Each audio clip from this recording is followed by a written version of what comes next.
The State Emergency Service has issued 50 flood warnings across New South Wales today as heavy downpours drench the state. So far none have been emergency warnings, but 14 are listed as watch and act. The SES is deploying additional resources and equipment to high-risk areas in preparation for increasing heavy rainfall on parts that are already saturated.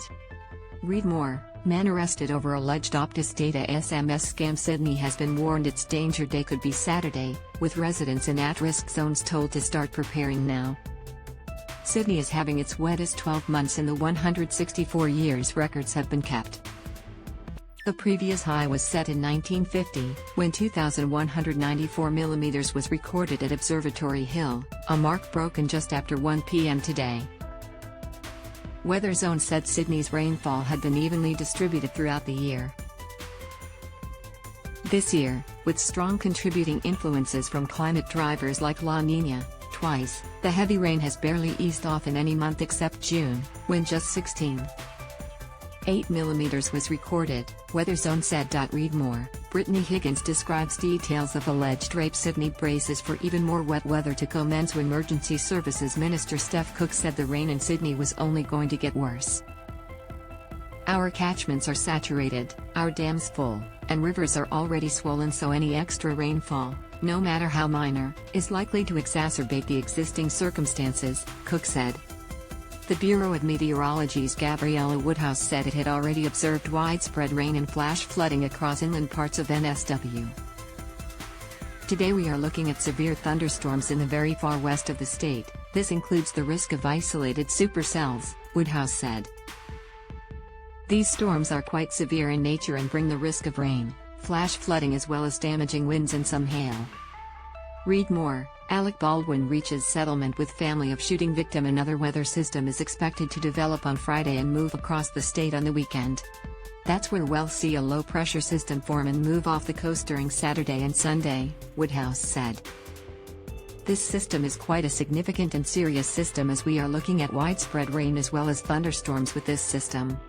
Read more. Qantas apologizes after damaging wheelchair. She said a stretch of the coast, particularly the Hunter to the Illawarra, could be pounded with powerful swell and damaging winds.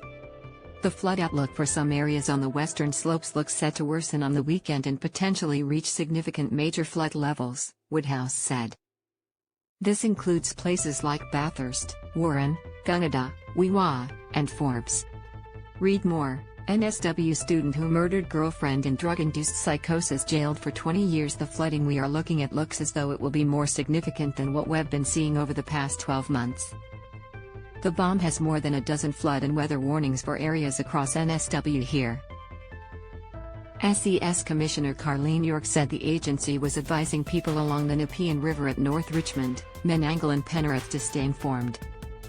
Residents are being urged to prepare as flood warnings remain in place throughout NSW, including the Upper Hunter, Lower Hunter, Darling River, Murray River and the Lachlan River. No two floods are the same, York said. Just because you haven't been affected by a flood before, doesn't mean you won't be. With increased traffic on roads expected as school holidays come to an end and the Bathurst 1000 race to take place this weekend, York is advising drivers to allow extra time. If there is water across the road, please don't drive through that, she said. York also urged farmers to move livestock to higher ground now. Australia's weather outlook. Some of the heaviest falls have been recorded in Australia's traditionally driest regions. Weather Zone reported that the outback town of Burke in NSW received more than its monthly average rainfall in one day yesterday. Storms dropped 39.2 mm on the town yesterday, compared to its October monthly average of 26.3 mm. And the intense weather isn't just restricted to rain, with 400 lightning strikes recorded near the little hamlet of White Cliffs in NSW's northwest. NSW isn't the only state in the firing line, with rain and storms forecast right around the country.